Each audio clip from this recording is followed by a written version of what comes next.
Ever since man discovered crude oil and its endless potential, we have enriched our lives with an infinite amount of products, ranging from paint, synthetic rubbers and plastics, to medicine, fibres and fuels.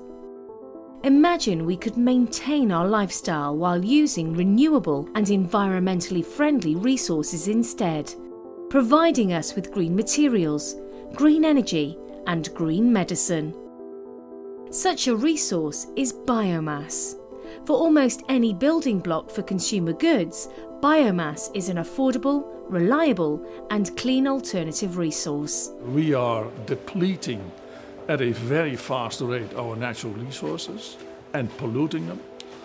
And if we continue along that path, those resources will become so scarce that prices will go up and up, as is already happening. If you calculate where we will be in 2050, we will have 9 billion people living on this earth. And the amount of resources we need on one earth is not enough. We have calculated that by then we will need 3 globes to actually feed and have the same quality of living. So in order, to maintain our quality of life, we will have to adapt our economy and our lifestyles. For this, we need a gradual transition from a fossil-based society to a biomass-based society. So we have to find different ways of doing our chemistry. Such a bio-based economy is starting to become reality. Chemists in the Dutch research programme CatchBio are unravelling the huge potential of biomass, and they use chemocatalysis as their key technology. The technological toolbox for converting biomass into value-added products consists of chemocatalysis, fermentation, gasification, thermochemistry, and algae. Chemocatalysis has already proven to be a very versatile technology. It is the process in which one molecule transforms into different targeted molecules by means of a catalyst. How does it work? We start with a non-edible biomass feedstock. For instance, sugar beet pulp, maize stalks, wood waste, and energy crops like miscanthus. All natural resources we don't need for our daily food consumption.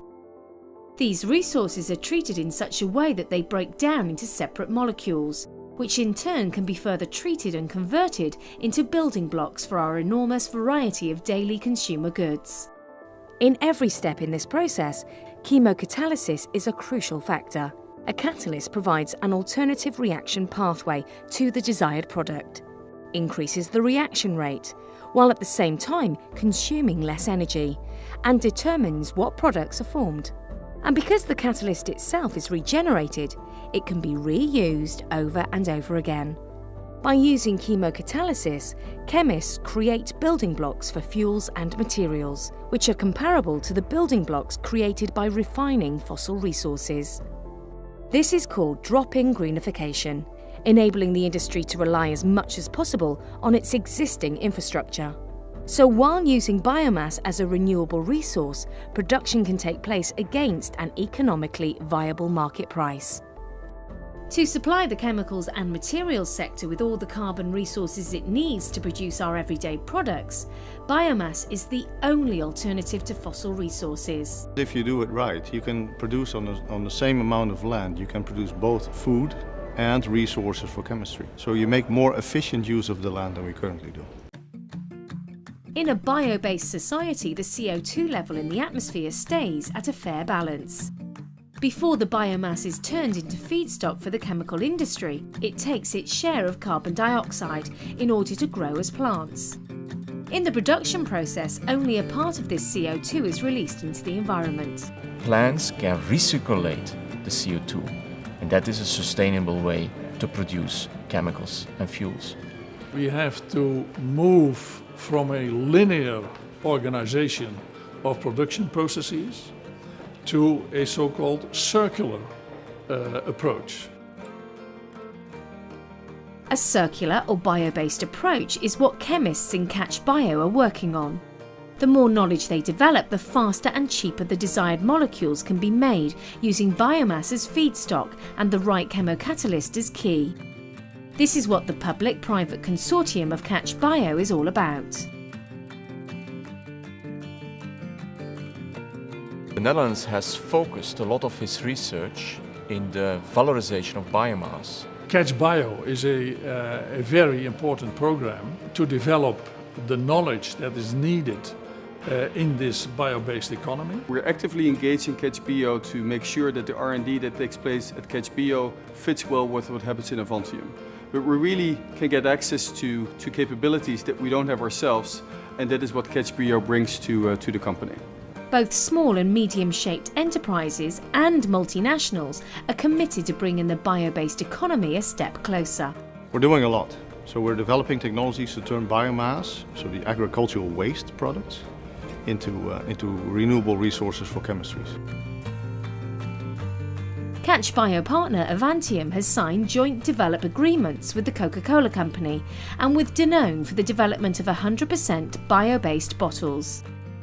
What the Coca-Cola Company and Danone are looking for is really to shift in the coming 10 years from these petroleum-based products to 100% renewable products. Industry as well as science requires chemists who have what it takes to build the bio-based economy. To be in PhD in CatchBio gives me everything I need to pursue a career in catalytical biomass conversion. The Dutch chemocatalysis community plays a huge role worldwide, so I'm happy to be a part of this. And the most interesting part of my project is that this is a network of both science and industry. CatchBio is a program where we train, educate people, the new generation scientists, which can be taken up by industry, where they can further bring this kind of technology and really try to implement it in society. For me, there is no doubt that the bio-based economy is the future for this country, and I think it will provide tremendous opportunity for existing players, but also really for new companies that are emerging in this area. We are making the future right here, right now, within CatchBio.